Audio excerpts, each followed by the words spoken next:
Good afternoon, my name is Ryan Willard and I'm an architect from the Thinking Hand Studio, and today I'm going to be talking to you about working with listed buildings. Now, throughout my career I've been very privileged to be able to work with a lot of buildings of particular historic and architectural interest right across London and recently in places as far afield as Northumberland.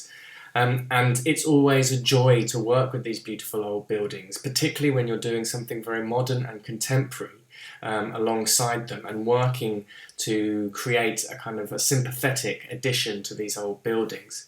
So a lot of people want to know about altering or extended listed buildings and what's involved.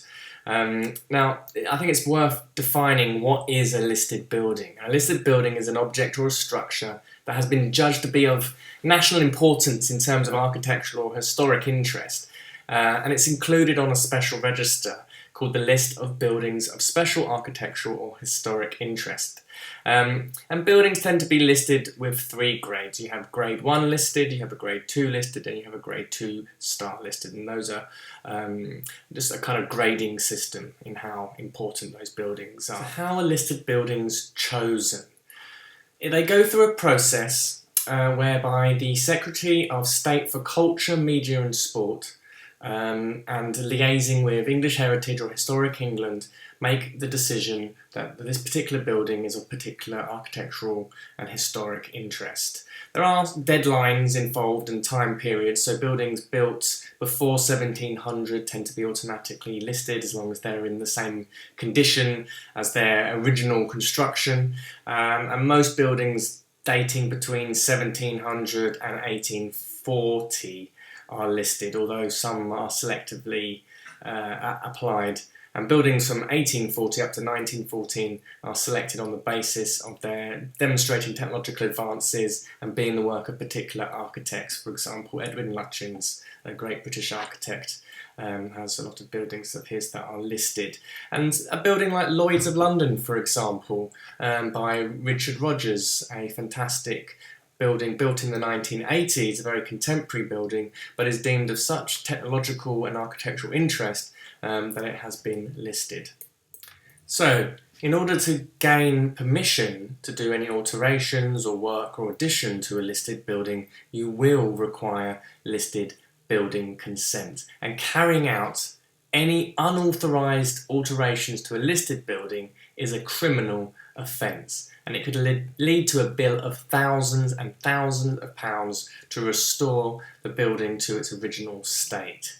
So it's worth understanding that you're going to have to navigate through a lot of the British planning rules when you own a listed building and you're doing any kind of work like that, and you're going to bump up against the shoulders of particular purists who want to keep their buildings in a particular area in exactly the same way. And one of your biggest allies when doing any work to a listed building in terms of an alterations or an addition will be the conservation officer, and I always suggest that you get in contact with them at the earliest point.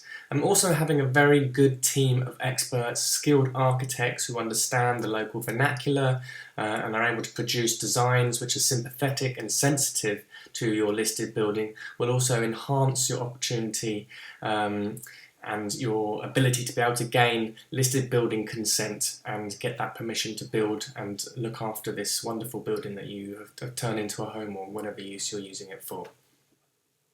And be patient. That's the other thing with listed building consents. Even though there's no fees involved and the process itself is fairly straightforward, it can take time to consult with various conservation officers, English Heritage and local historic groups who are interested in maintaining the architectural interest and character of a particular building. All need to be consulted before an agreement can be made. So patience is the most important thing here as well. So if you want to know any more about working with listed buildings and gaining listed building consent, you can always contact me and my team at the Thinking Hand Studio. The email address is info@thethinkinghandstudio.com, or you can visit our website at www.thethinkinghandstudio.com. Thank you very much. My name is Ryan Willard and I'm an architect.